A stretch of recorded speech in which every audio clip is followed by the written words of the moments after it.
Welcome back, Pokemon trainers. I'm here with your 2022 Indianapolis Regional Champion, Stefan Mott. That's weird to hear. Is it? That's really weird to hear, Gabby. But Well, hi, everyone. Hi, how's it going?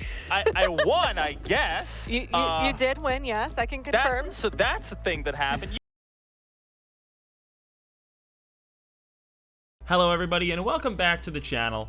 About a month ago, I made a video talking about my experience at the first two regionals of the year in Salt Lake City and Liverpool, and how I achieved my first ever regional top cut at the second one. Well, I kind of one-upped myself and I won a regional. The biggest regional of the year, probably. We still have a couple coming, but it looks like based on the caps that this one's going to be the biggest one of the year, so that's cool. And yeah, I think I became the first Gen 8 baby to win a regional as well, at least in the West. Basically, that's the term for all of us who started with Gen 8. I don't really know the scene that well for the Taiwan area. I know Taiwan's had a couple regionals, but I think I'm the first Gen 8 person to win a regional, so that's kind of cool. It's honestly wild to me that I managed to go all the way, even though I knew I was capable of it. I have this weird sort of dichotomy with my mentality where before a tournament, I feel like I can beat anybody, and I've felt for most of the season that my skill level is there to win a regional, especially after Salt Lake City when I started practicing with a lot of top players and beating them more than I was losing by a pretty wide margin. So I knew I was capable of it, but when I go into a regional, when I go into a live tournament, often I'll start like getting a little bit of imposter syndrome and second guessing myself before the games, and then it's on to me to really sort of force myself to put all of that out of my mind and just focus on the board state and just play the game. So it's nice to get that validation for the feelings that I have when I'm at home prior to the tournaments, which is really awesome. Now, today, we're going to be looking at all of my matches. I'll be talking over the ones that weren't on stream, and we'll be looking at the VODs for the ones that were on stream, and I'll be kind of talking through my thought process, and I'll briefly touch on, all the other ones as well.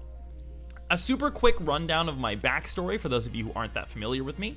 I've been a competitor in various esports for the past decade. I was a competitive StarCraft 2 player for about 8 years, and I briefly had about a 6-month stint as a Hearthstone player. I was really good at the beginning of Hearthstone, but the game wasn't for me, so I decided to stop playing. I switched to BGC at the start of 2020 with the release of Sword and Shield, and I basically had no prior knowledge of the scene. A large part of why I decided to try the game out was because of Necra, who I coincidentally met a few months before the release of Gen 8, and she convinced me that she thought I'd be pretty good at it. I also spent about 5 years speedrunning Pokemon Coliseum, so I had a pretty deep appreciation for doubles, conceptually at least already, so I decided, you know what, why not? I started to do pretty okay around February 2020. I top cut a 100-person mid-season showdown in Jersey, and I also went 6-3 in the Collinsville Regional pretty soon after I started playing, but when everything shut down, I lost motivation for a little bit. I started going hard again in sort of late summer of 2020, and since then I've been working really hard to be the best player that I can be. I set a goal to reach Worlds in my first season, and I've officially done that since the season's been really long. So this season can already be classified as a major W, especially since I don't have very much in the way of local CP going towards my 400. Basically, I got 33 championship points prior to COVID, and yeah, that's not enough. Most people who are in the Worlds race have about 150, 200 from locals, so not having that made it a really tough challenge, but I'm really glad that I was able to get there in the end. But anyway, without any further ado, that's enough backstory. Let's get right into the games. My team is pretty similar to the one that I showcased in the last video, barring a few slight alterations for the meta, so we're just going to skip the team report part of this video and jump right into recapping my sets. So first up, I played against Alberto Torres. This was a weird one. So I've always described my Solgaleo matchup as essentially a Jesus take the wheel matchup with very favorable win rates. So my game plan is usually to just kind of Thunderwave everything, and if I get even like 15% of the paras go through, I should win fairly easily. So that's my general game plan. And then sort of my backup game plan is that I have Burning Jealousy on the Incineroar, so I'm like, all right, you know what? If for some reason that doesn't work, I have Burning Jealousy. That's another option. I don't really have a great line into Solgaleo, Raichu, and Finny. Obviously, Raichu is there to negate Thunder Waves, and then Finny also negates Thunder Waves and also the burns. So I kind of had to play out of my mind for this set. I led Grim, and for my very first turn of the regional, I missed a Thunder Wave and then lost the game. So I was already feeling a little yikes about how the day was going to go. I ended up being able to take game 2 again. I led Burning Jealousy in game number 2. I was able to make that work because I figured, you know what, I feel like there's a good chance that he straight up leads Raichu. He didn't lead it game 1, so basically I missed the Thunder Wave, and then turn 2 he switched in the Raichu to the Thunder Wave. So game 2 I was able to use the Burning Jealousy, and then game 3 I switched back to Thunder Wave, and I was kind of just being really disrespectful of the Raichu, because my thought process was I either get the Thunder Wave or he switches in the Raichu and doesn't get the weakness policy boost. So I was kind of okay with that either way. It was still a really yikes matchup, though, and I managed to barely squeak through the 2-1 win. But I felt really good after that already. I was already feeling on top of the world with that because I got pretty bad RNG in a matchup that is very close to auto loss that I didn't know existed. And yeah, being able to clinch out a win there was super, super nice. And then I went right into another Solgaleo team, this time against Travis Lockwood in round number 2. This one was really, really wild. Moltres Galar was a really big staple Pokemon for a while, but it hasn't really found its place in Series 12 in VGC 2022, mostly because Yveltal exists, and it's just like a budget Yveltal. But yeah, it was kind of interesting to see that roll up. It was AV as well, which made it really difficult to remove from the field. But this one was a lot less of a difficult matchup. I kind of just went back to the roots of the matchup. You Thunder Wave everything, and just like, it should work. And I Thunder Waved everything, and it worked. So not really that much to talk about there. The first really like notable player that I played against was Preston in round number 3. He goes by Hectic online. This one was a super favorable matchup. I've run lines into this a lot. I got a little bit lucky, but I don't actually think any of the RNG mattered. In game number 1, I got a bunch of full paras on Azacian at the end of the game, but I had a full HP Kyogre in the back with Dynamax, so it didn't really matter. But Preston just kind of Dynamaxed the Yveltal turn 1 both games and didn't really find any mileage with it. So I was able to slow down the game pretty effectively against Preston. Was able to take it pretty one-sidedly with a 2-0 win. Preston ended up doing really, really well, though. I think he got top 32. He did play 6-3 with his Swiss rating, so he either got top 64 or top 32. Either way, going 6-3 in a 9-round Swiss regional is really, really, really impressive. So big shout-outs to Preston. Well done. And then in round 4, I played Leonard. Now, Leonard, you may have seen me play Leonard on stream, but not in this match. So I have a bit of a budding rivalry with Leonard. It's fun because I played against Leonard in Salt Lake City, and it was a wild set. It was... he won a game off of hacks. I won a game off of hacks. It was a really, really close set. I ended up managing to clinch it in game number 3. We were running very similar teams that regional. He was running Swordfish as well, I think, if I'm remembering correctly. This time around, he rolled up with the Cali Ice Reshiram team that kind of took this regional by storm. I knew about this team, obviously, from the EUIC run that it had. It did get top 8 in the European Internats. But I didn't think it was going to be very good, so I didn't prep for it at all. I didn't think it was going to be common. I thought, going into this, Lunadon was going to be really common, and you'll see if you look at this, I didn't play a single Lunala. So Lunadon, Yveldon I thought would be a little bit less common. I thought it was going to drop a bit, but stay relevant, and I know that Joe brought Yveldon, a couple other people brought Yveldon, but I didn't play a single Lunadon or a single Yveldon, which was fine by me, because the Lunadon matchup, while I have workshopped it a lot and it's manageable, it's really not a fun matchup for me to play. But yeah, Cali Ice Reshiram. This team is the one that is very, very close to the EUIC team. Obviously, Jeremy Rodriguez changed things up a bit. I think Colding Light, Adrian Hurley, was also running this core, but with another very different approach to the team. So this one was interesting. I didn't think Leonard had much of a matchup into me, which is another reason why I didn't prep very hard. Game number 1... I led with Rillaboom. I maxed my Rillaboom, and I one-shotted the Mimikyu because G-Max Drum Solo ignores Disguise. So I basically was able to scare away the Mimikyu lead, and without Mimikyu, it's very, very difficult for this team to get Trick Room up. So I was able to just pivot into an Incineroar plus Kyogre lead for game number 2, and just get a lot of mileage out of just removing his Incineroar right off the bat. He did lead Incineroar game 2. He led Instant Cali Ice. And it just didn't work out for him. I got a huge Water Spout turn 1. I think he expected me to max. He faked out my other slot, and then I just used Water Spout. It KO'd the instant, got like 70% on the Calyrex. So this set was extremely one-sided. The top 8 match was less so. He did some pretty neat adaptations, but we'll talk about that a little bit more later. So now we're going to talk a little bit about my first streamed match. This is my first ever official match on stream at an official Pokemon tournament, and I was facing world champion Paul Ruiz. Not exactly the easiest task, but you'll notice that he's using an extremely similar 6 to mine. He's using 5 of the same Pokemon, and then Grimmsnarl is out in favor of Whimsicott. But this team is really not great in the mirror against me. Assault Vest Kyogre is dominant in the mirror against non-Assault Vest Kyogres, and his is Mystic Water. He also has a Life Orb Zapdos, which means that it's not running the same set. I have Eerie Impulse and Roost, which is a really good way to slow the game down if I want to. We're going to speed up this to 1.5 times, I think, and we'll just kind of skim a little bit. But you can see game 1, the leads are, I lead my standard slow lead. I go Zapdos, Grimmsnarl, and I'm willing to throw away my Zapdos here in game number 1 to get information. I wanted to know how fast this Kyogre was. I wanted to know what item it was. I wanted to just figure out exactly what was going on. And I figure, okay, he maxes here. If he uses Geyser on my Zapdos, I'm slower if he's max speed and I die.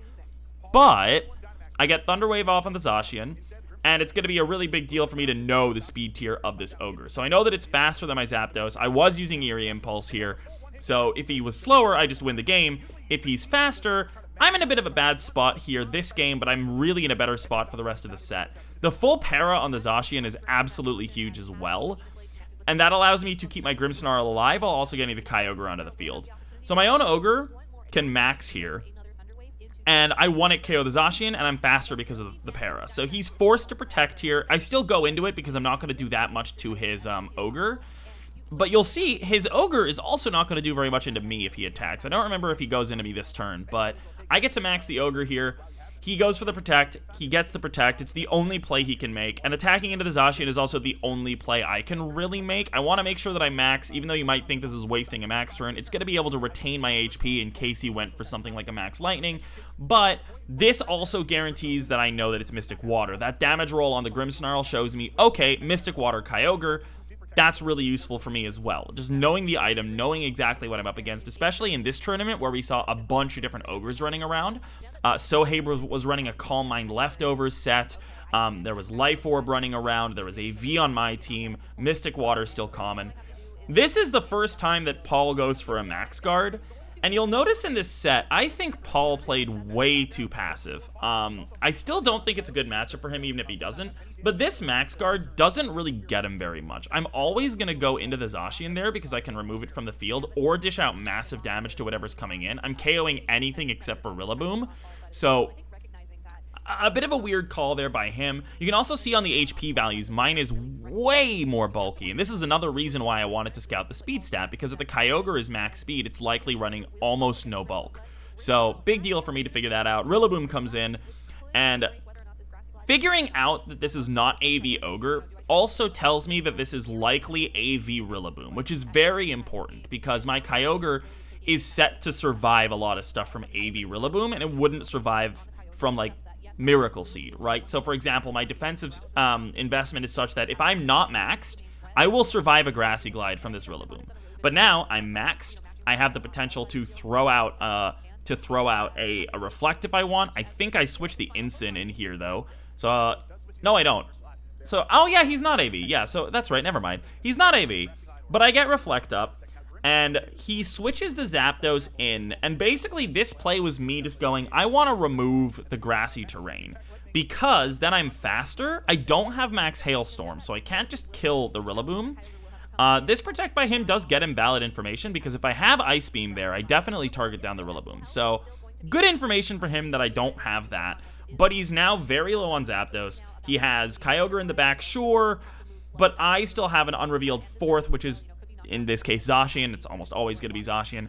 And seeing Detect on the Zapdos is massive information for me as well, because that shows me that it's not Eerie Impulse Roost. It gets me a lot of really good information, and because of the Protect on the Rillaboom, I know that this is going to dish out massive damage with the Water Spout. He gets a Grassy Glide off into me, but you'll see, that's really not that much damage when you think about Miracle Seed Rillaboom, because I have the Reflect, I have gotten rid of the terrain, and now the Rillaboom is pretty easy for me to remove here. Now, I figure at this point, I basically won the game. The game is over. I have Zacian in the back. Zacian will 1v3 this very, very easily, so I decide to go for the Origin Pulse here. It covers a switch, it gets the Zapdos KO, it doesn't get the Rillaboom, but there's also a chance Rillaboom's full para'd, and even if it's not, 1v2, Zacian is going to win this. That full para, though, it definitely helps me out. Rillaboom is going to not move this turn, and now Zacian comes in, and I think his out at this point is like multiple play rough misses, because the issue for him, you're gonna see why AV Ogre is so much better in the mirror, right? It's raining. I have 83 HP. He has Mystic Water, which means his water moves are going to be doing more. He's always going to Origin Pulse here. I guess Thunder on the Kyogre wouldn't have been the worst call either. But I think you want to go for the Origin Pulse here because you have an out by critting my Zacian. So it makes a lot of sense for him to go for the O-Pulse here. But Rillaboom's not going to get another attack in. It's paralyzed. There's no terrain. There's nothing it can do. I can KO the Rillaboom at any time. Now, because of that, it makes sense for the Rillaboom to protect, and because the Rillaboom, basically, it makes sense for Rillaboom to protect. So because of that, I didn't go into the Rillaboom. I went for the Origin, or I went for the double up. Now, you'll see, that's a crit. 59 damage with a crit in rain with Mystic Water. That's nuts. I actually live another Origin Pulse from here because of the light screen. So even if he'd gotten another Origin Pulse off, I live with the Ogre. So game one, pretty clean, barring the one, the main thing that mattered RNG-wise was the full para the first time. The turn one full para on the Zacian was pretty big. I don't think it's game-winning necessarily because I still have a one-hit KO onto the Zacian. I still have a way better matchup into the Kyogre. It all comes down sort of to that Rillaboom. So it definitely mattered, but it wasn't like if he doesn't get full para there, I don't auto-lose the game. So going into game two, I wanted to cover for the same lead, and I wanted to cover for every lead that I thought he could go for. I did not even consider this as a lead from Paul. I thought that this was never going to be a lead. I didn't think Rillaboom would lead, especially after I brought in Zapdos in the last game and I found out about the speed tier. I thought to myself, okay, Rillaboom's not going to want to come into this as a lead because I can just max the Zapdos now that I know. But he leads the Rillaboom, which is an incredibly good lead for him. This is really bad for me.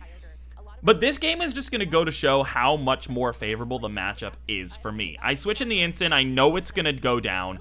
But this allows me to intimidate the Rillaboom, max my Kyogre, and take not that much damage from Grassy Glide, comparatively speaking. But again, the same sort of idea applies here. My priority is to remove the grassy terrain.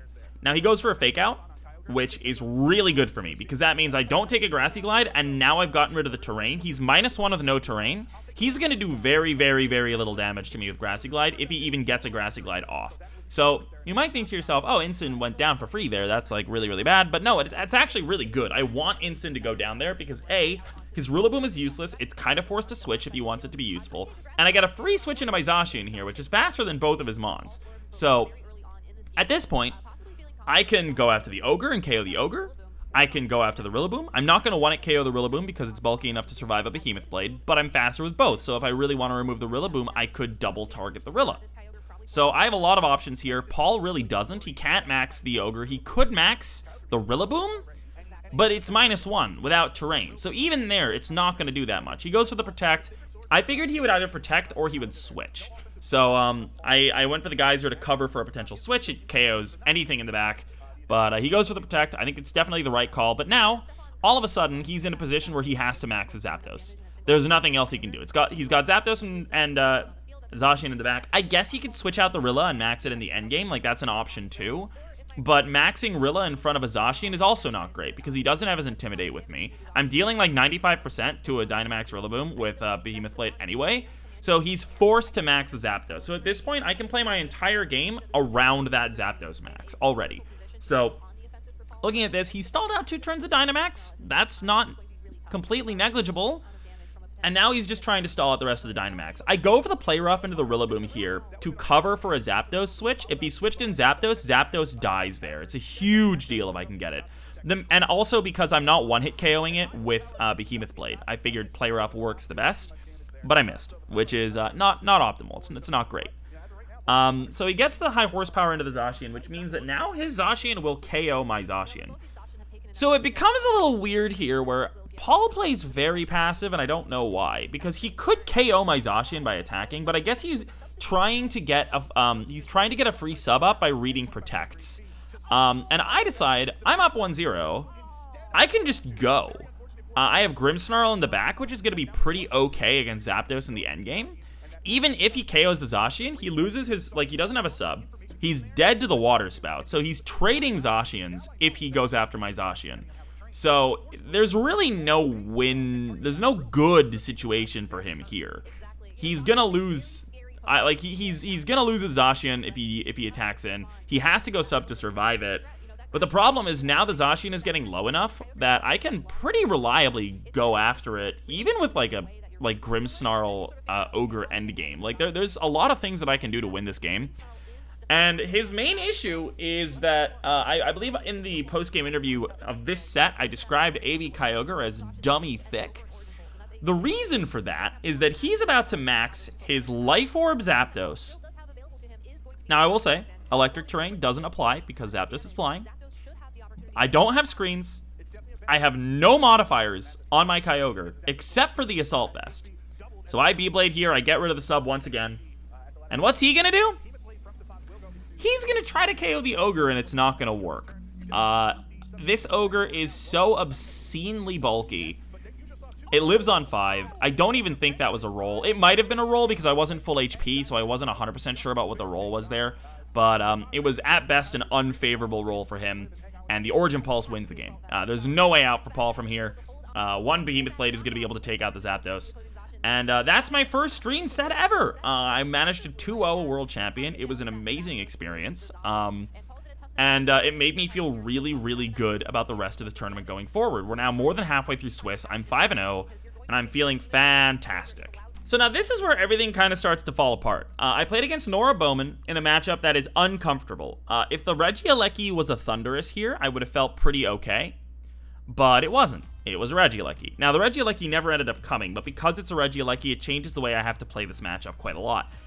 She just maxed the Blastoise both games, and in game number 1, I did throw the endgame. I ended up in a position where I had a 100% guaranteed win con, but it was so obscure that I didn't see it until a good 20 minutes after the set. I was just kind of vibing, waiting for the next match, and I was like, oh, wait. I could have won. I'm dumb. Game number 2, though, she just gamed on me. She gamed on me really hard. This was a bad set for me. She played very, very well. She led Zacian and Blastoise in game number 1, and then, she led Zacian and Kalido in game number 1, and then Zacian and Blastoise in game number 2. Maxed the Blastoise and just kind of bodied me.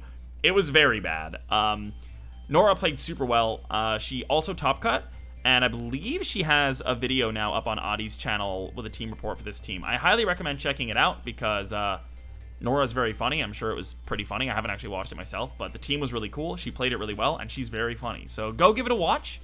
And it got worse after that. I played against Alyssa, Temporal. This was a bad one, a really bad one. And it's an okay matchup for me. I feel okay into this matchup. But game number 1, I positioned myself in a place where I auto-win the game if I hit Origin Pulse, but I lose if I don't. And in game number 1, I was playing to that out, and I'm like, all right, it's the best opportunity that I have, I think, to win this game. 85% that I win this game. I feel pretty good about that. And then I missed the Origin Pulse, and I lost. And game number 2 came down to an endgame where it was a -1 Kyogre at full HP versus a -1 Palkia. No, a -2 Palkia at full HP. I have AV. She crit me twice. I was pretty upset. She crit me twice, which both of them mattered. It was like, if she doesn't crit me one of those times, I win. But if she gets the first crit and I para her off of Thunder, because I was hitting Thunders and Rain, if I get a para on Thunder, I also still win because I go first on the last turn where she needed to crit me. But I didn't get the para, and I was very upset after this set. I found out later that Alyssa was running Scope Lens Palkia, so more power to her. Scope Lens Palkia with Spatial Rend is a 50% to crit, so a little bit less because it can miss. But I was pretty upset after that set because I didn't know about that. But yeah, that was a really, really rough one against Alyssa. And at this point, I owe a lot of credit to my girlfriend for calming me down after I lost 4 games in a row, and I was feeling really, really bad. I'd gone 5 out of 5 too. And at this point, the tournament was big enough that I wasn't sure if my resistance was going to carry me through. Alberto ended up doing very poorly in the tournament, so that was really dragging my resistance down, and I wasn't sure how the others were going to do. I was pretty sure that Ruiz was going to do well for me. I knew Leonard would do at least pretty okay. I didn't know if he would cut. I knew he'd go at least like 6-3-ish maybe, but it was beginning to get a little bit yikes. So I really needed to win the last two. I wanted to get CP at the very least. So I was like, okay, you know what? Even if I can't cut at 7-2, I'm gonna do my best because, you know, I want the CP. I'm trying to get to Worlds. Every little point counts. So thankfully, Alyssa beat me very quickly. So I had a good time to decompress, get rid of the tilt, and then I went up against John Masters. John Masters was running another Palkia Ice Horse team. I felt okay in this, but I still wasn't feeling great. I needed a good win here to get me through. Now, what ended up happening in this one was I got led into by Eleki Palkia game 1, and I was like, okay, this is interesting because either of these could be Life Orb. I don't know which one it is. I just kind of have to go and like go with my gut, see what I could do, and I ended up managing to win. The Palkia maxed turn number 1. It's faster than the Kyogre, which to me is also very important to know because I'm like, okay, this thing is really fast. John is leaning into his non-Trick Room mode with Cali Ice as an anchor, more so than as like his primary offense. So it's more about the Palkia, it's more about the Eleki. The Eleki was no Sash, but no Life Orb, so probably Magnet, if I had to guess. But yeah, I won game number 1, and then game number 2 was an Eleki instant lead, and the Eleki maxed. So for me, that was super okay. So game number 1, I determined that the Eleki was no Sash, and then game number 2, I just Dynamaxed the Kyogre and one-shot the Eleki, because that's something that I can do with AV Ogre. It's really, really neat. So that one ended up going pretty okay.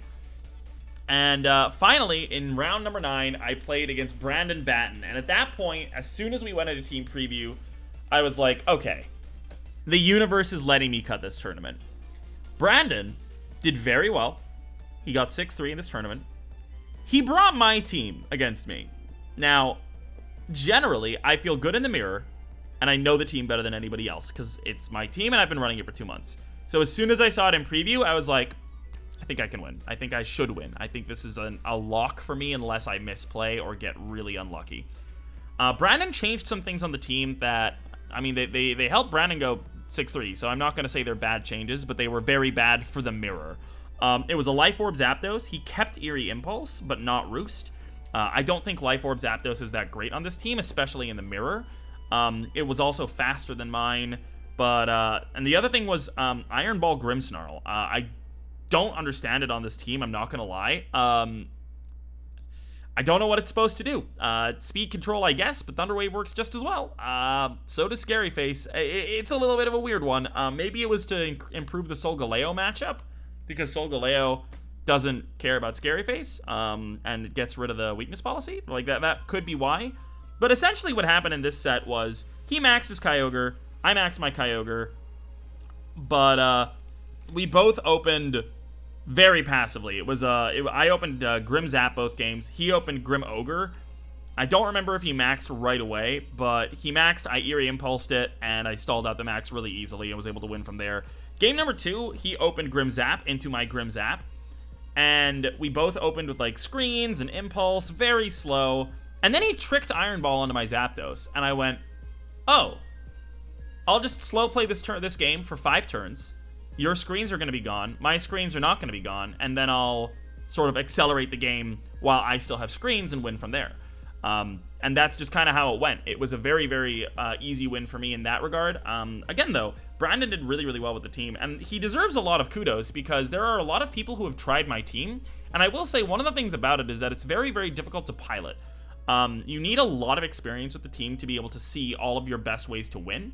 A lot of people have also said, like, oh man, like, I don't know, I don't think that many people can pilot it that well. Chalky did really well with it at EUIC, but Chalky has also been using the team for about 6 weeks, and we work together very closely on the lines and stuff. So he knows the team almost as well as I do, and he did really well. But a bunch of other good players brought it to EUIC, have brought it to other events, and they have not done well with the team. So really big shout-outs to Brandon for doing well with it, because a lot of people haven't, and that's a really, really, really cool thing to see. It's great to see other people do well with the archetype. I think it's really, really nice to see. So round of 16, the weird thing that happened is that we had to play round of 16 on day 1. And I understand why from an organizational perspective. They wanted to stream every match in round of 8. And for that, you need quite a lot of time. So they were like, all right, we only want to deal with round of 8 onwards to the finals in day 2. From an organizational standpoint, that makes a lot of sense, and I understand why they did it. From our perspective, it sucked. We went in, we had to play 9 rounds of Swiss. Every round of Swiss is about 80 minutes budgeted for it. Plus, after round 4, there's a lunch break for about the equivalent of another round because it lasts as long as the second match that they pull from that round goes. Then they have to do hack checks, which takes about 45 minutes after Top Cut. They had to do hack checks and get everything set up, and then we had to play. So it was about a 14-hour day, which is nuts. I think it's good for me. I'm very good at these long days. I'm very good with my mental stamina, but a lot of players were talking about how they did not play well in the top 16 because of how long the day was, which is a little unfortunate. This matchup for me was really easy. I was able to get a lot of information on the team that helped me out because one of the sets was streamed, and I DM'd some of my friends. I was like, hey, can you check the stream VOD? Can you tell me what Cedric is running on his, like, what his items are? Which is like a pretty normal thing that happens in tournaments. He was running Assault Vest Thunderous, which was huge for me because it doesn't have Protect, as I'll go into in a sec. So basically, I just led Grimmsnarl Ensign game number 1. I clicked Reflect and I clicked Burning Jealousy. He led Zacian Thunderous. Both of them got burned, and I won the game.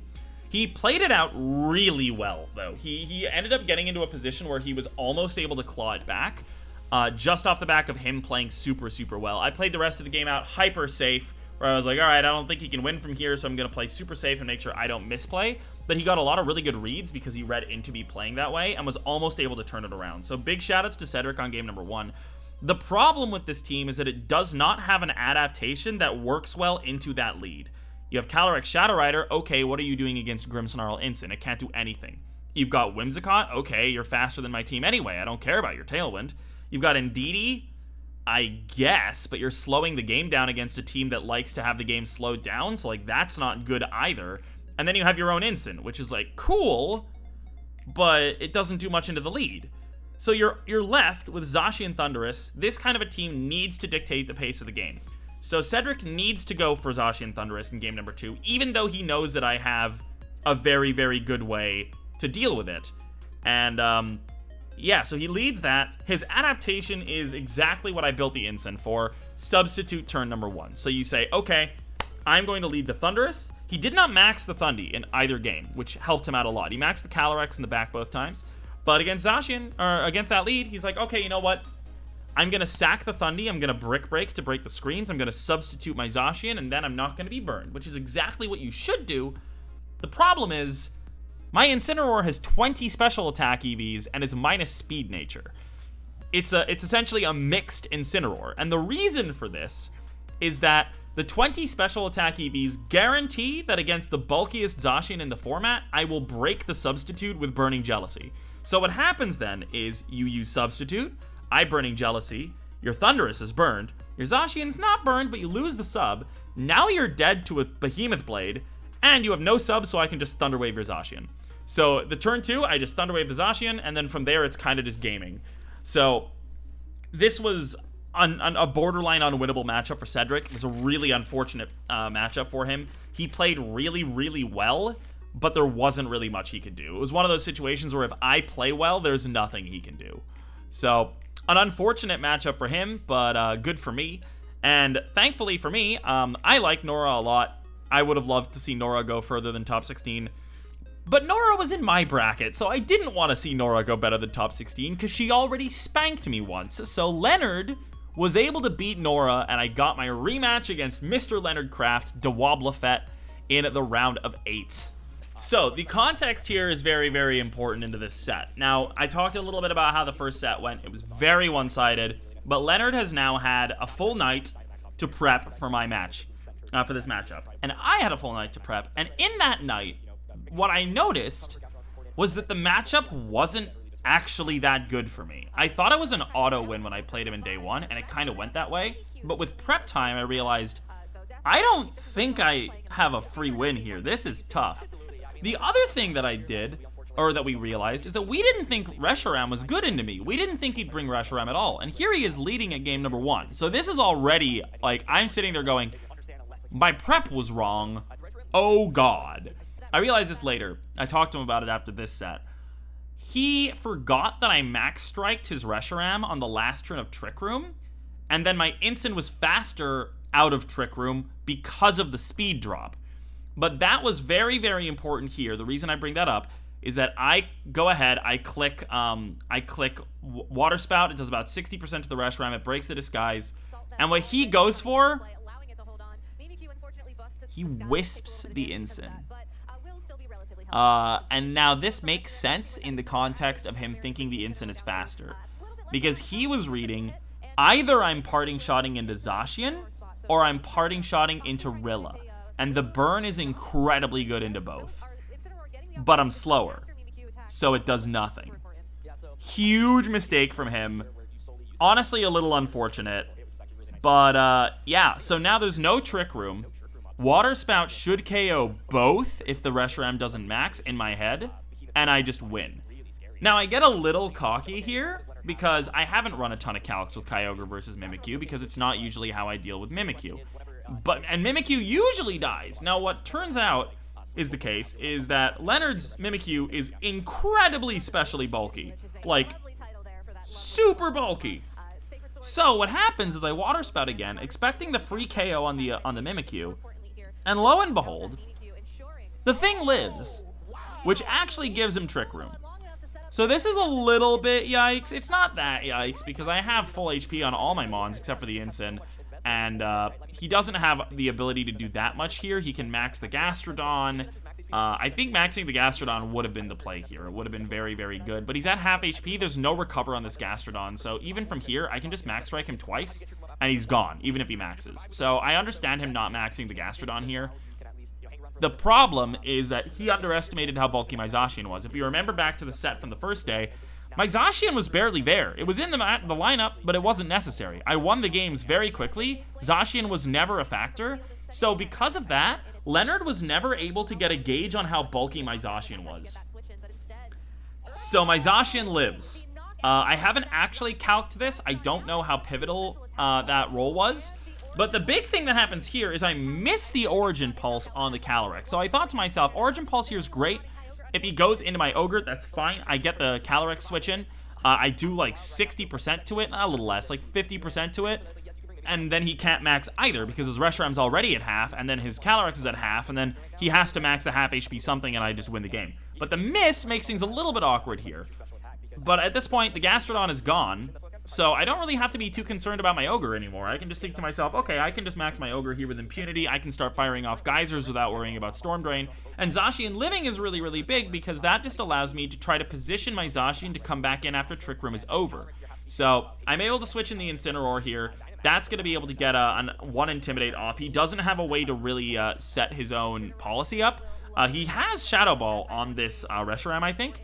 But the Reshiram is slower, so you're not going to want, or it's faster, so you're not going to want to use that in Trick Room to proc Policy because you're not going to have Policy for turn 1 anyway. So, we both go for a Dynamax here. And this was a bit of a misplay from me, I think. I feel like I should just KO the Reshiram here. I don't really know why I didn't, but I decided to start getting some chip onto the Calyrex. And now I didn't think about Max Quake plus AV is going to let the thing survive, right? I was like, okay, don't really know about that. But this was a weird play too. Him going for the Quake into the Ogre was really a little unfortunate. I think he was expecting maybe a switch into Rillaboom. But he would have been able to reset the -1 Intimidate on the Calyrex by KOing my Ensign. So that would have been a really, really good play if he'd been going into the Ensign. Doubling the Kyogre there is just really unfortunate for him. I'm not really sure why he did that, but I think it was because he was reading a switch into the Rillaboom. So it makes sense. A lot of this, basically in this game, he ended up in such a bad position that he had to go for reads, a lot of reads. And because of that, if you're going for a lot of reads, you're going to be wrong sometimes. And in this case, if you get one wrong, you just lose. Now, I should have just knocked out the Reshiram earlier, because now I'm hitting into a +2 special defense Reshiram with Assault Vest, so this isn't going to kill. It lives on 1. Again, I don't know what the roll was there. Like, maybe I got unlucky. Maybe that was like a max roll even. I have no clue. But this is why I should have gone after that a little bit earlier. Regardless, though, Rillaboom comes on out here. It's going to be able to stall out the rest of Trick Room. This is also why the Rillaboom has Protect. It's very, very good at stalling out a couple turns of Trick Room so that my Zacian can come back in and just win the game. So here we go. I go for a Protect.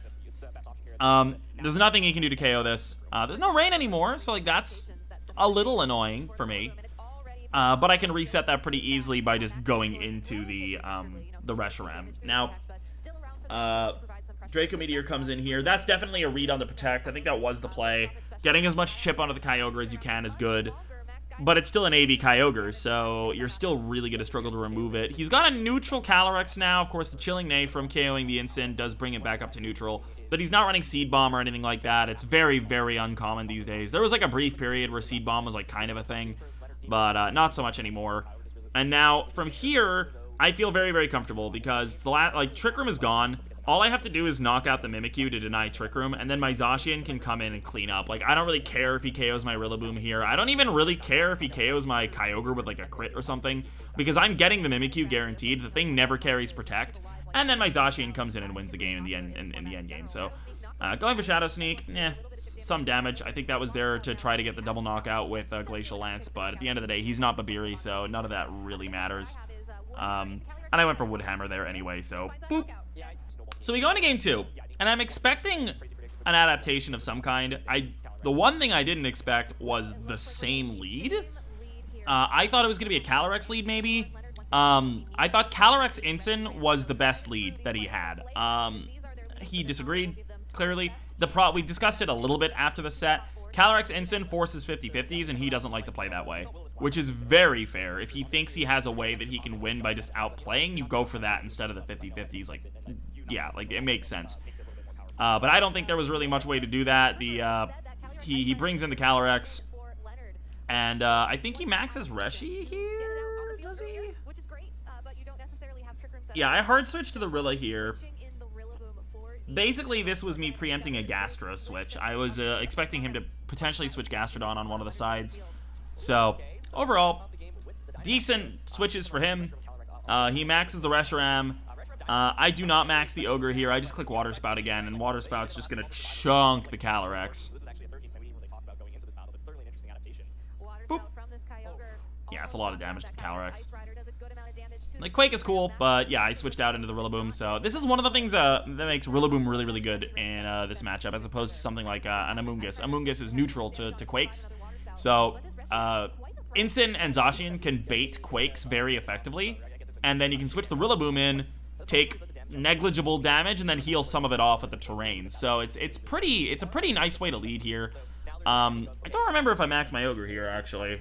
Do I just click? I think I just click Water Spout again, because it just KOs. Yeah, so he goes ahead and switches out, brings in the Gastrodon. This is also a very, very scary thing about this team, right? I can glide into one of those slots if I read a Gastrodon switch, and just kill the Gastrodon on the switch in. Now, that's a bit of a read. I didn't feel like it was necessary for me to go for that. So instead, I just opted to, you know, just go for the Protect, stall out another turn of Dynamax. Leonard has a very, very good read here where he basically identifies, oh, you know, I have to switch out the... So I could Grassy Glide the Gastrodon here, right? But that's so obvious that the Protect is equally obvious. So he goes for the read on me switching, which is a very smart play. If I glide the Gastrodon here, the game is over. But there are a lot of reasons why I should not glide the Gastrodon. Because if he switches out, if he protects, if I lose the Rilla and I don't get the Gastro, this matchup becomes way, way, way, way, way worse. So he doesn't protect because he reads this switch and manages to get quite a lot of damage onto the Incin here with his +1, because he's also Soft Sand, keep that in mind. So he gets a good amount of damage on the Incin. I go ahead, I Dynamax my Ogre here out of the rain. It's not a huge deal because I can reset the weather. And one of the things about this matchup is that I don't feel like my Dynamax needs to be used to get a lot of momentum. I feel like my Dynamax is almost as good defensively as offensively, but I cover for him not protecting by going for the Max Strike. So that's a 2-hit KO here. As we mentioned earlier, I don't think this thing has Recover. It's got Protect, Earth Power, probably Ice Beam, and something else. I'm not entirely sure what. But the instant goes down. It's a really, really good play there by Leonard. He has a good turn. Even though he takes about 60% on his Gastro, it's still a good turn. But now, Reshiram's Dynamax is over. There's still no Trick Room. There's not really a great way to get Trick Room here, which is the other problem. So, I'm able to bring out the Zacian. I'm also faster with my Kyogre. So, I know that what I can do here is I can try to remove the Gastro. If I remove the Gastro, Max Geyser will remove the Sun. But again, he didn't Protect just now, so this is a pretty obvious Protect turn, so it's equally kind of an obvious Protect turn for me. But the Gastro switches out. I'm never going to Max Strike there, or I'm never going to Max Geyser there, specifically because of that. But I get the Play Rough off. I KO the Reshiram because I know that thing doesn't have Protect. I know that based on the last game, I know that the Gastrodon is at least not guaranteed to KO my Zacian. I did live on 2 from a +1 Earth Power last time, and he opts to switch it out. And now this turn is a bit of a weird one. This one got a lot of criticism in the chat, but I actually have a good explanation for why Leonard does what he does. Basically, I have Rillaboom in the back. He has a Gastrodon, a very injured Calyrex, and a Mimikyu. So if he sets Trick Room, my Rillaboom doesn't really care. My Rillaboom will just sweep with Grassy Terrain. This is the last turn of Grassy Terrain, so I'll be able to reset it for another full 5 turns. So his best bet here is to Wisp into my Rilla Switch, because a Rilla Switch here makes sense. So what I end up going for here is I do this to break the disguise, I read the Will-O-Wisp, and I protect my Zacian. He goes into the Zacian with Will-O-Wisp, and that's just kind of the game. I feel like Leonard played really, really well. He was getting a lot of criticism in Twitch chat that I think was very, very unfair. I think he played the set very well with the info that he had. I just think it was not a good matchup for him. I thought this was a very, very favorable matchup for me, even with the Gastrodon. I feel like if you're good at positioning with my team, you're very easily able to position in such a way that you get Kyogre and Rilla on the field at the same time, which pins the Gastrodon in such a way that you can priority KO the Gastrodon and then fire off Geysers, or force it to Protect, or force it to switch out. You can make it very uncomfortable for the Gastrodon player, which is exactly what I think you need to do. It's also why the team is very good into Rinnia Sun. I think the team is very, very solid into Rinnia Sun. Not something that was relevant for me this tournament or the last one. But, yeah. Hyper Beam Miss comes in. A little unfortunate. Not a huge deal. But, yeah, we can see that goes in. Looks like that would have KO'd a +1, actually. So maybe I got a little bit lucky in game number 1. That's, what, 140 damage? Yeah. Okay, yeah, I think I got really lucky in game 1, actually. That's good to know. But yeah, this comes in. There's no way for him to stop me Behemoth Blading the Mimikyu, and then if Hyper Beam hits the Gastrodon, that's just game. Hyper Beam is just as strong as Max Strike is.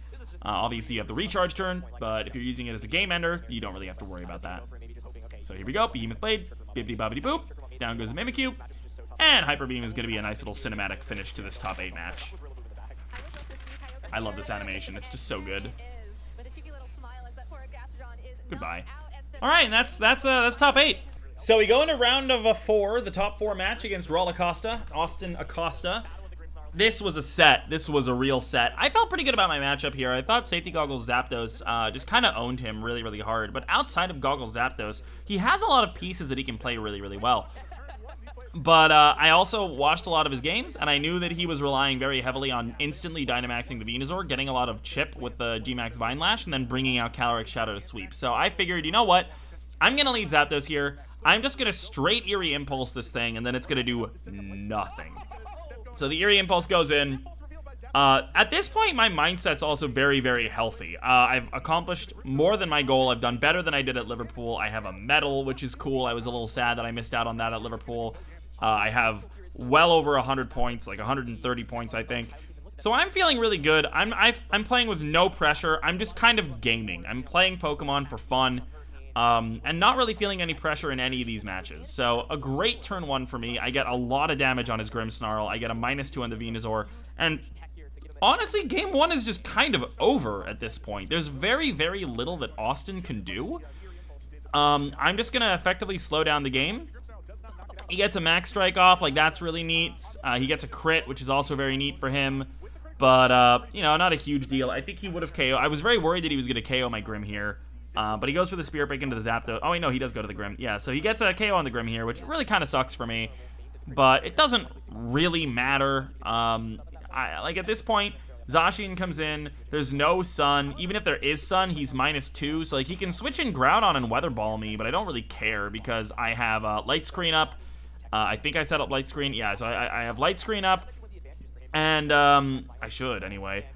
But, yeah, I'm pretty sure that there's really nothing he can do here. I just go ahead and max his Zapdos. The reason why I Eerie Impulsed and led this lead is that he's Weakness Policy Venusaur, so I knew he would see Zapdos and go, oh, he's going to give me Weakness Policy. This is going to be awesome. I'm going to do so much damage. And then he ended up doing a quarter of the damage that he would have, because instead of being +2, he was -2.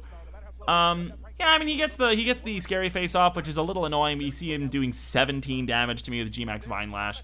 And I'm not even going to give him the policy boost. I'm just going to go straight in, KO the Grimmsnarl, get myself back up to neutral with the Zapdos because of the Max Strike, and he is not a bulky Venusaur, so this is going to be all she wrote for the Venu. In goes the Behemoth Blade, bibbidi-bobbidi-boo, down goes the big ol' flower.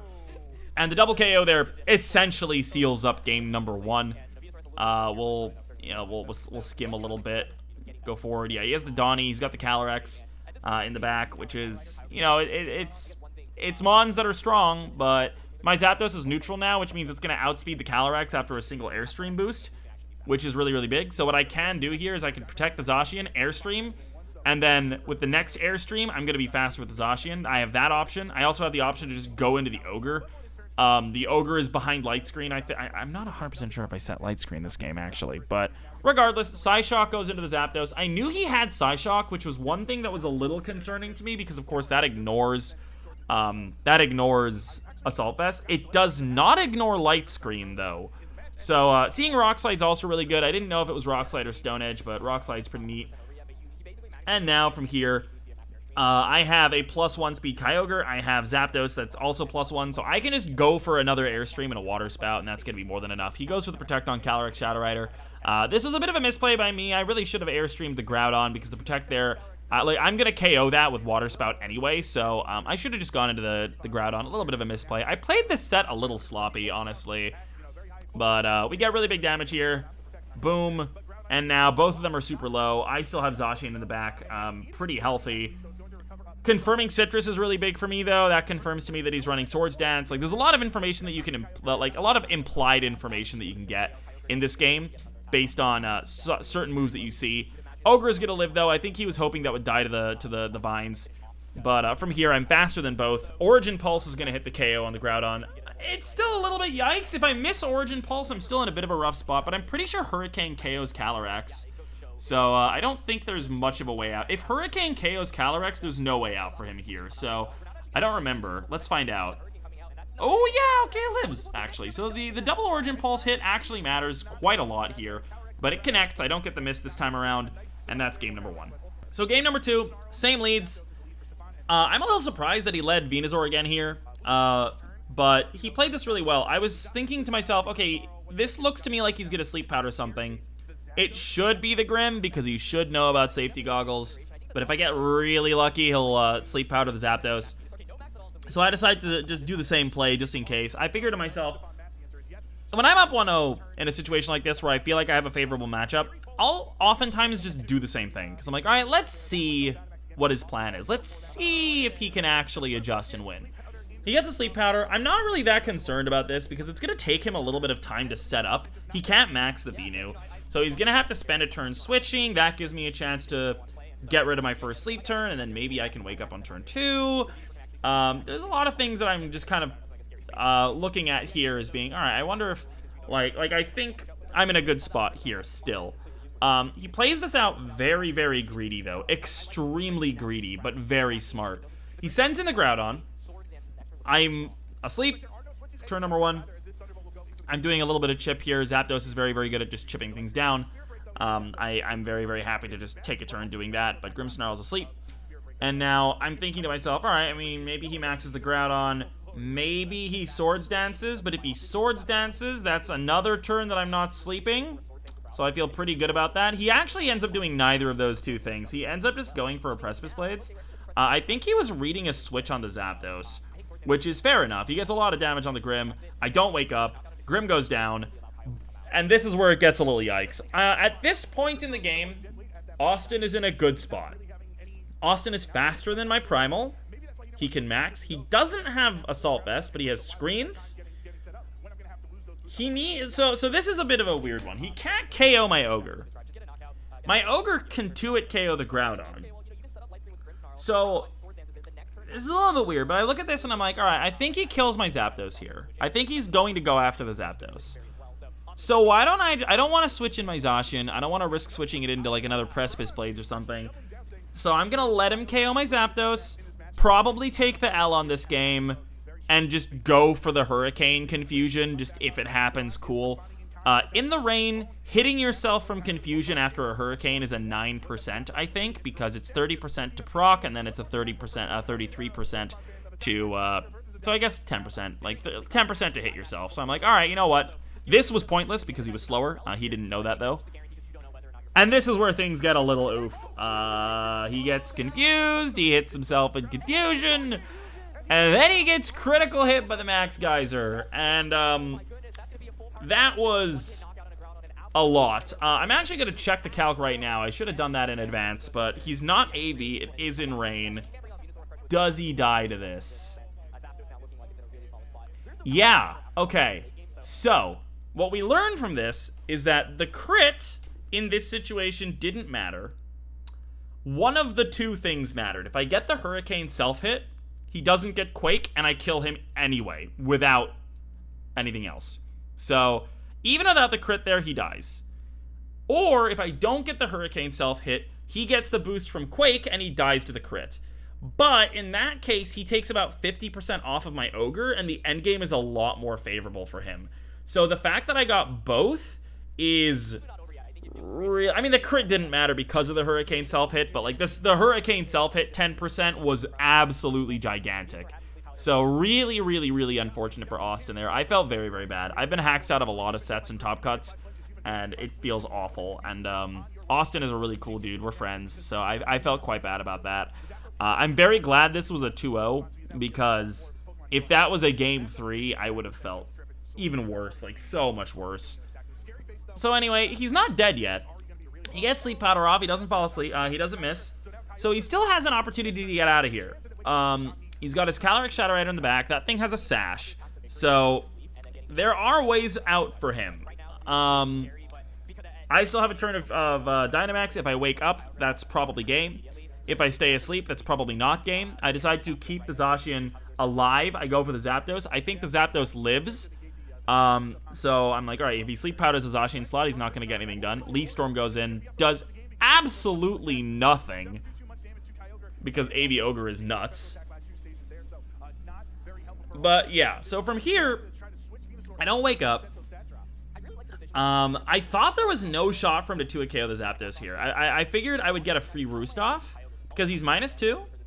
I don't know, that was next turn, I think. But yeah, so I Hurricane the Venusaur. We get the confusion here. He doesn't actually hit himself. He will next turn. But yeah, so he goes back to neutral. He uses Weather Ball. I thought even with the policy bringing him back to neutral, I thought there was no way he would kill me. But he ends up doing quite a lot of damage to me here. And Water Spout goes in. I'm trying to remember how this goes. Yeah, the Venu lives. That's right. I thought the Venu was gonna go down for sure, but it ends up living. There is a lot of stuff that goes on in this endgame where he could have won. I misplayed the endgame very, very hard, so we're kind of just waiting for it to get there. Let's here's the first part. He Scary Faces the Zapdos. I forget about this. I forget that this thing is Scary Faced. I'm not dead to a hit there, so I don't think that self-hit really matters that much. But it does let me roost up to full instead of up to, like, you know, 70%. Which is enough to guarantee that I'm going to survive the Calyrex Shadow Rider hit. I'm pretty sure I survived Calyrex Shadow anyway, because I'm pretty bulky. But it would have been a lot more iffy, right? So Cali comes in, and I can still lose this game, because he Scary Faced my Zapdos, which means that his Grimmsnarl is faster. Because I got the Roost off, I think to myself, there is no way he can kill my Zapdos. I can break the sash on the Calyrex, and the game is over. But what ends up happening is that his Grimmsnarl, it does enough damage. Oh, Yeah, so I'm going to withdraw the Kyogre here. My thought process here was I think his win con is to get a KO, crit me with Psyshock, then be +1, and then sweep. So because of that, I forgot about the Scary Face, so I thought that was his win condition. So I bring Zacian in to eat the Psyshock. He doesn't Psyshock. He clicks Astral Barrage, which actually does enough damage to my Zapdos to take it into Spirit Break range, and he goes first. So, really big damage there. Spirit Break comes in. I would not have died to that roll if he hit me with Weather Ball, so there's that at least. But, that's really bad for me. That's super bad. A bit of a throw. And now I'm going to throw again. I forgot Reflect was up, which is super sloppy in front of Grimmsnarl. I was on autopilot here. I thought the game was over after the Groudon went down, so I kind of played on autopilot. I forgot Reflect was up here, so I click Water Spout. Now, the thought process there is Origin Pulse can miss. I want to click Water Spout so that I can bring him to Sash with Behemoth Blade and then KO him. And then as soon as I clicked in, I remembered. You can see my reaction. We'll go back, actually. You can see my reaction. Oh, I'm like popping off that I lived. And then I remember about Reflect. Look at the top right. You can hear me in the back a little bit, actually. This is kind of funny. I forget about Reflect, so Water Spout's not going to kill. Let's turn it up a little. You can try to hear me in the back. Down the Calyrex here, so it is at full health, but it'll be down to around 30% of its HP remaining. It's up to the Water Spout. You hear me in the back. Oh my god, I forgot about Reflect. Oh my god. And then I get the Grim. I don't get the Cali, so he gets an out here. If he crits my Zacian, he wins the game. It's a 1 in 16 now. If Austin lands the crit, and you can't really hear it, but I'm telling him, like, we're talking, we can talk with our mics, and I'm like, man, you deserve this crit. I don't deserve to win this game. You deserve this crit. I should get crit here. But he doesn't get the crit, and it ends up not happening. So I end up getting very lucky in game number 2. I'm not gonna lie. I think I would have won game 3. I thought the matchup was extremely favorable for me here. I kind of just let him do his thing game number 2, and I wanted to see what he was going to do, and if he managed to win with it, I had plenty of adjustments that I could have gone for in game number 3, just because the matchup was super favorable. So I don't think that I would have lost, but I did not deserve to win game 2. All right, finals. Now, this was a set. The first thing I need to say about this is that I am not convinced that I would have won against Alex Underhill. I feel pretty okay in the Palkia Cali-Ice matchup. Not against Gothitelle. I haven't played a single game against Gothitelle. I did not have any lines. All of my established lines in that matchup get completely ruined by Gothitelle. So I'm very glad Jeremy pulled it out, because I felt like this was an even better matchup than the one into Leonard. I thought Finny over Gastro made this way better for me. So I look at this set. And I'm like, okay, I don't think there's anything he can do to stop me from going Zacian Kyogre. Because if I go Zacian Kyogre, I know that he is not... so I know he's not going to KO me with Eliki, right? And I know he's Life Orb, so I can max the Ogre and kill the Eliki if I want. So I'm thinking to myself here, I think I can just lead this, because he's forced to lead Incin. If he doesn't lead Incin and I lead this, I win. The game is over. So he's forced to lead Incin. But because he's forced to lead Incin, I get a guaranteed knockout on Incin, and then it's a 4v3 for the whole game. So I figure, alright, this is a really good lead. This is a lead that I almost never go for. But in this specific set, I thought it was going to be pretty good. Now, I go for the max here. He does not go for the max. I expected him to either switch or max himself. So this is a little interesting. But I decide this time around, game number 1, I'm not going to get greedy. I don't want to risk using, I don't want to risk, like, geysering the Regieleki and eating a parting shot. So I went for the Behemoth Blade, reading the max. If he maxes here, this is going to do a ton of damage. It's going to be great. But instead, he just goes for the Rising Voltage. And turn 1 is pretty good for me. I just get a KO on the Incin, about 70% on the Eliki. He doesn't have Trick Room, and it's very, very rough for him from here. He's got Reshiram and Calyrex as his restricteds. Ogre's pretty good into both. I kind of dig the Rising Voltage play there, because it does quite a lot of damage to my Ogre when you think about it in the context of allowing the Calyrex to KO it, which is nice. But he sends out the P2, which immediately shows me that there is no Reshiram in this game. So this is a little bit weird because I know that there's Eerie Impulse on the Porygon too, but we're out of Trick Room. So I think to myself, I can do quite a lot of damage to this P2. I might even be able to KO this P2. Now, a lot of Life Orb Elekis cannot KO my Zacian here. So basically my thought process is I'm going to go into this with a double up, and I'm going to get some very, very good information on how bulky this or how offensive this Regieleki is. If we look at it, I'm going to run a calc right now. Now, if he is a timid Regieleki, max speed, there is only a 6% chance that he KOs me. So I am pretty comfortable now saying, all right, this is a roll anyway. If he's modest, it's still only a 60% to KO. So I'm super comfortable doubling into the P2 there because if he's max special attack, good chance I live anyway. And if he's not max special attack, I live and we kill the P2 before it gets the Eerie Impulse off.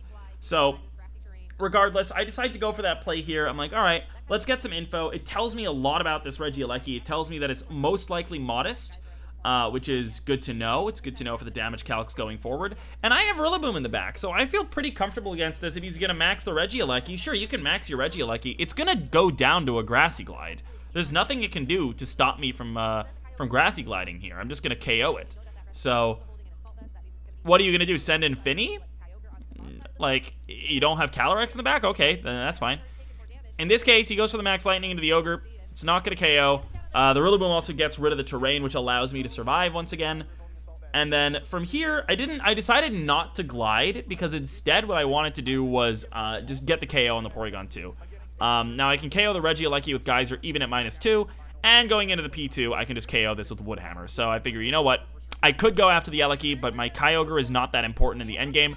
All I need to do is sort of cycle Intimidates with my Incin in the back to be able to win this game against the Calyrex Shadow Rider. It doesn't have Dynamax. It's going to be really hard for it to set up Trick Room. None of this really matters. Everything's fine. So there's going to be a fun play coming up here. We're going to skip forward a little bit in this one, 'cause it's a bit of a long set.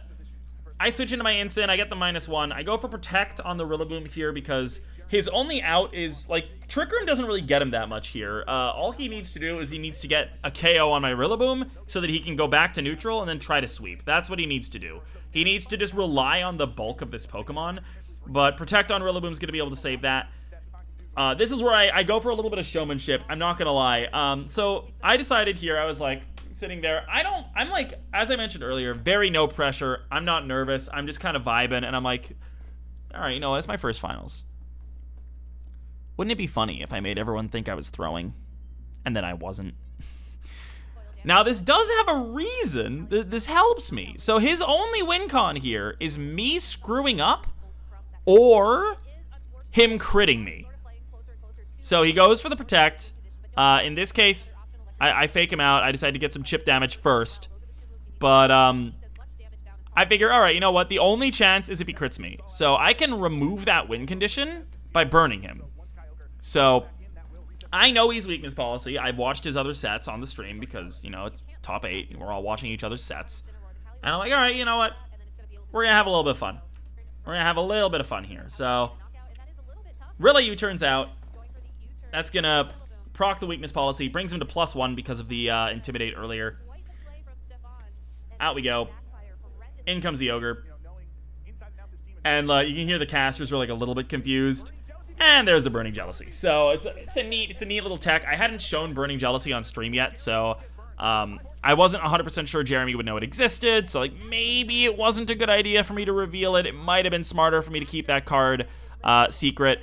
But when you're in the finals, I assume Jeremy knows everything on my team. Like, I assume he's talked to people who have seen me play, or like talked to people who have talked to people that I played against. Like, it's not a secret that Burning Jealousy is on this team at this point. So I'm like, it'll be a little bit of fun. We'll have a little bit of flair, if you will. It'll be good. So we jump into game number 2, and this was a weird one. This was the part of the series where I started to think to myself about the context of the game, where I was like, all right, Jeremy is a seasoned veteran who has been in huge games before. It is my first finals. If I were Jeremy, I would expect my opponent, especially at 1-0, to play very safe. To just play out the lines that I've practiced, to be, like, to do what I know works, right?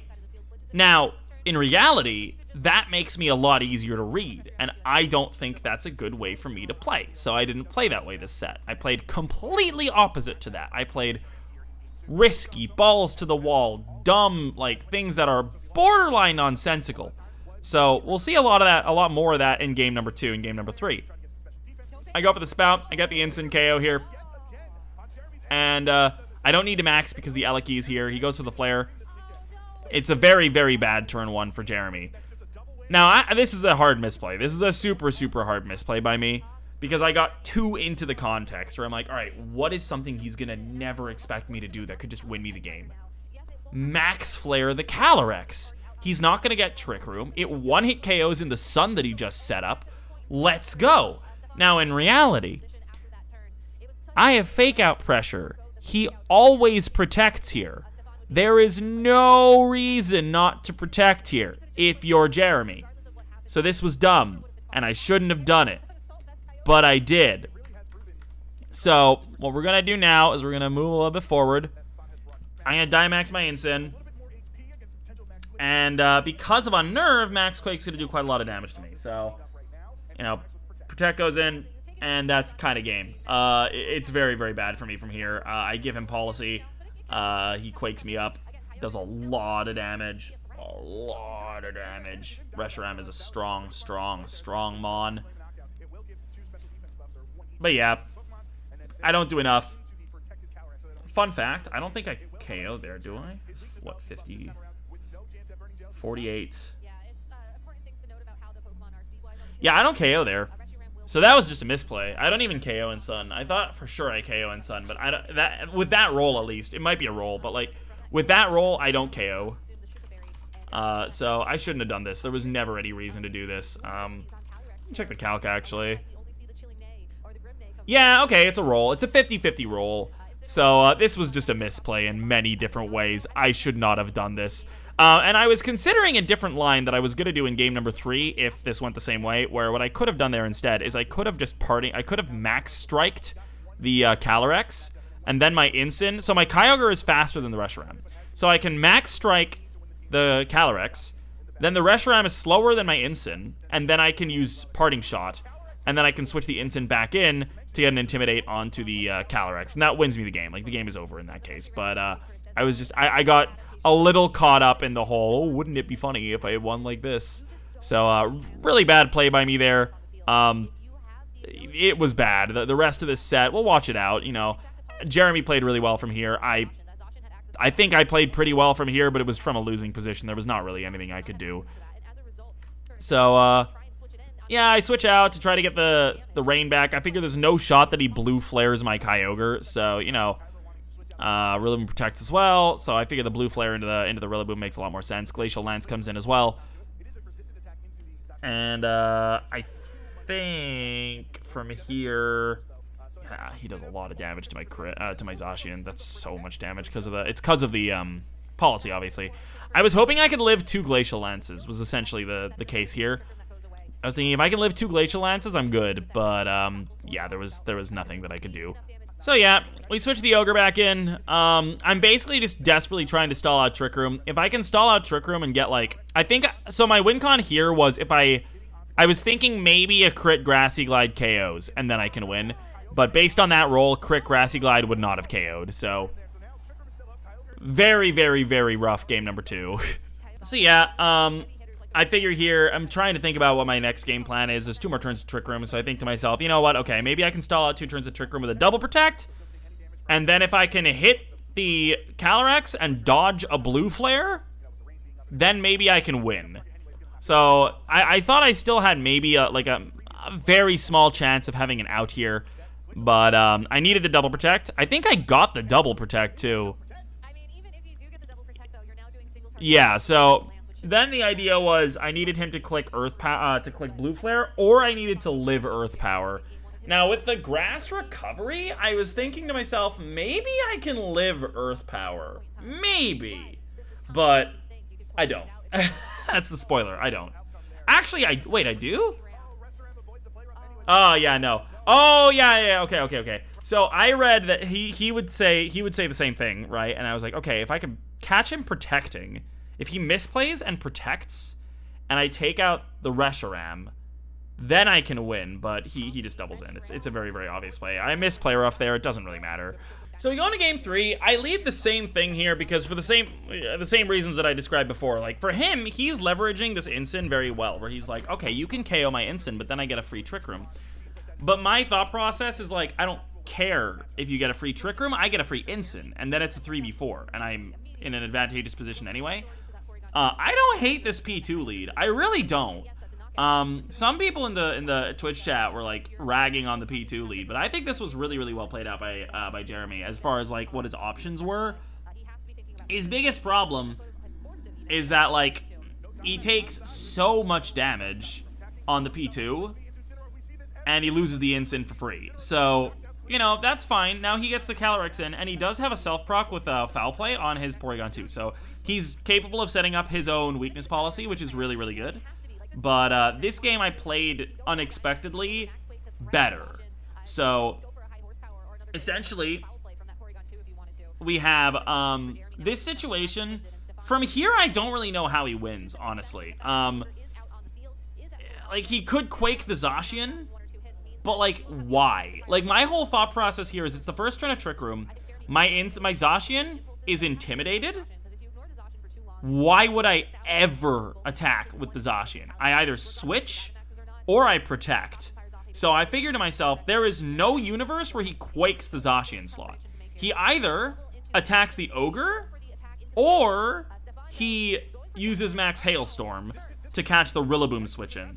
Because Max Hailstorm is also going to do a lot of damage to my Zacian with weakness policy. So it covers for everything, really. But he goes for the Protect instead, which I understand because it's him trying to stall out one turn of my Dynamax. But since I didn't protect my Zacian, I can just protect my Zacian next turn. Or switch. Like, I have the same options that I had last turn, but now it's one turn later. And the more I can delay things in Trick Room, the better. So I'm sitting here now and I'm like, all right, well, I just attacked you with Zacian. This is where you Quake me. Because you're not going to want to risk losing because you didn't KO the obvious target. So I'm like, all right, you know what? This is where he Quakes me. Rilla comes in. That's because it's fine. You're going to be +2. I don't care. I'm a Rilla. You're not going to kill me. It's going to be fine. So he maxes, he uses Foul Play, goes after the Rilla with Quake. We'll see that in a sec. Because at this point, I'm just kind of playing with his head. I'm like, am I going to do the safe play or am I going to do the hyper-aggressive play? I'm playing both right now. You kind of have to guess. And it makes things really uncomfortable for the Calyrex player if you can force them into that situation. Because if they get 1 or 2 reads wrong, the game is just over because they waste their Dynamax turns. So he goes for the Foul Play, which means that he doesn't recover, which means I get the Porygon. So all of a sudden, it's a 2v4. And this is an interesting turn because I'm sitting here going, all right, I can intimidate you, but you're still going to be +1, which means you want it KO my Calyrex. Or you want it KO my Incin. But my Ogre is in a really good spot here. You cannot KO my Ogre. So I can use the Ogre. I can leverage the Ogre to stall one more turn of Trick Room, making it an unappealing target for him to attack. I think his best play here is to Hailstorm the Rillaboom, because with his boosts, if I protect the Rillaboom, which is the obvious play, he kills the Rillaboom anyway. Like, Rilla is going to die to Hailstorm. So because of that, I think to myself, you're not going to attack my Kyogre, because you're not going to kill my Kyogre. You're not going to want to waste a max turn and a turn of Trick Room not KOing my Ogre. You need a big win here, otherwise you lose the game. So, because he needs a big win, I figure he Hailstorms the Rilla because it is the safe big win, right? He's +2. If he doubles into the Rilla slot and I switch, then he's going to kill my Zacian. So I think, all right, you know what? I'm going to switch my Incin on the Ogre side, because what this does is I can protect my Rilla. I will survive Hailstorm. I might die to the Hail Chip, but that doesn't give him a boost. So I could survive the Hailstorm, not give him a boost, and also account for the double up, which is exactly what happens here. He Quakes in, which is a bit of a even harder read than I thought he was going to go for. But that's basically game here. He's going to double into the Rillaboom slot, which protects. He doesn't get anywhere near enough. My play essentially covers everything, and now it's the last turn of Trick Room. So I think to myself, yeah, you know what? It's over. There's nothing he can do. I can click Parting Shot U-turn. He can't KO both of my Mons. So it doesn't matter, right? As long as I have Ogre Instant out on the beginning of the next turn, the game is over, I win. So I think to myself, all right, I'm going to Parting Shot U-turn. I'm going to go last with both of my 2 Pokemon. So this is going to be fine. Oh, no, I fake out. That's right. And I U-turn. So either he KOs my Rillaboom and I get a free switch back into my Zacian and it's still raining. Or I can like switch in my Ogre on the other side to get the rain up, which is the main thing that I need to do. And then I can just KO the Calyrex with Behemoth Blade. Or he KOs the Zacian, or the instant like that. I U-turn out, I bring in the Zacian, and then the turn ends. The rain ends, and then I bring my Kyogre back in on the other side, which restarts the rain, which essentially means that for the rest of the game, you're not going to be able to hit blue flares into me very well. So now we're out of Trick Room. He has 1 win condition. He needs to hit a double protect on Calyrex and also burn me with blue flare. So he gets the protect, first protect, of course.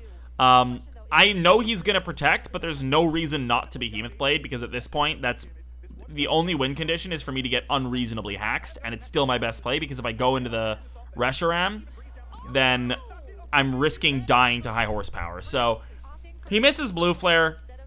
That matters insofar as it removes his only win condition, but his only win condition was a double protect and a burn. So, and maybe even a crit still. Like, it was there was very little chance he won. He's gonna miss another one, which looks really bad, but honestly, neither of these really mattered. But yeah, that's it. That's the finals. Ya boy won a regional, and that's it. That was my run through Indy. Honestly, just an incredible tournament. It felt like it was my weekend. With like outside of these 2 sets here, it felt like everything was going my way. I got, a little bit unlucky in some of the earlier sets, but I managed to win them anyway. And then I got a little bit lucky in some of the later sets, which is, more important, I would say. It was an amazing experience. It was super awesome. I need to give a huge shout out to the people who helped me prep. Chalky is just an amazing practice partner always. We practice a lot. The people at the Apprentice Aegislash team, Sven, Dreadmambo, Sableye, Mandby, all those lads, they're so helpful. And especially Tekka for this one. Tekka, our prep for round of 8 was totally wrong and didn't help me at all, but doesn't change the fact that Tekka took 2 hours out of his night to help me prep for Leonard. And also got me quite a lot of information on Cedric for the round of 16. So big shout outs to Tekka as well. It was a wild tournament. I'm going to be playing in a few more tournaments this year. I've qualified for Worlds now, which is a huge weight off my shoulders, but I'm still going to be playing in the New Jersey Regional, the Milwaukee Regional, and the North American International Championships. So I'm really hoping that I can continue the momentum. I've been doing really well lately. It's been really cool. Honestly, more than I expected out of myself this season. So I'm excited to just see what we can do from here. I'm excited to go to my first Worlds. And first things first, I'd like to make day 2 at the NA Internats. Like, that's a bit of a goal. But it's been wonderful. It's been really cool. So I've gotten so much support on social media, people reaching out to me, just players, viewers, all those things. Like, everyone has just been really kind, and it's just been a very humbling experience. It's always a really humbling experience when every time I've done well, the community has just come out in force and just sent me so many supportive messages, and it's just really wonderful. And I'm not gonna lie, guys, I don't think I'm that good yet.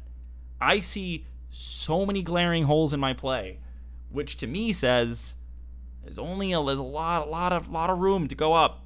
I think I can make something really special happen next season, maybe even later this season. I'm gonna try to just continue to work at, I'm going to work on becoming the best player in the world. I'm very far away from that right now, but that's the goal for all of us. All of us want to be the best player in the world. So hopefully I can get even a little bit closer as the season goes on, and hopefully I can, have some more good showings to continue to close out the season. If you guys have enjoyed this extremely long video, drop a like, drop a subscribe, hit the bell. I'm going to be making a little bit more YouTube content. I've kind of laid off the content lately to focus on getting my Worlds invite, but now that I have that, I'm going to be streaming more, Twitch.tv/Pengy with 2 Ys. Gonna be doing VGC stuff, gonna be doing some fun ROM hack stuff, maybe some Nuzlocke stuff, some other non-Pokemon stuff every now and then. It's gonna be fun, it's gonna be great. We've got a Discord server that's gonna be in the description down below as with all the other links, so come join that if you wanna catch up more with me, see what I'm doing, where I'm doing it, all that jazz. And once again, just a huge thank you to everybody. And, you know, hopefully I'll see you guys on the stream or at the next video or maybe even at one of these events. If you're at an event, come say hi. It's going to be great. I love meeting people. It's the best part about Pokemon. Anyway, I hope you guys have a wonderful morning, afternoon, evening, or night, whatever it is, wherever you are in the world, and I'll see you guys next time.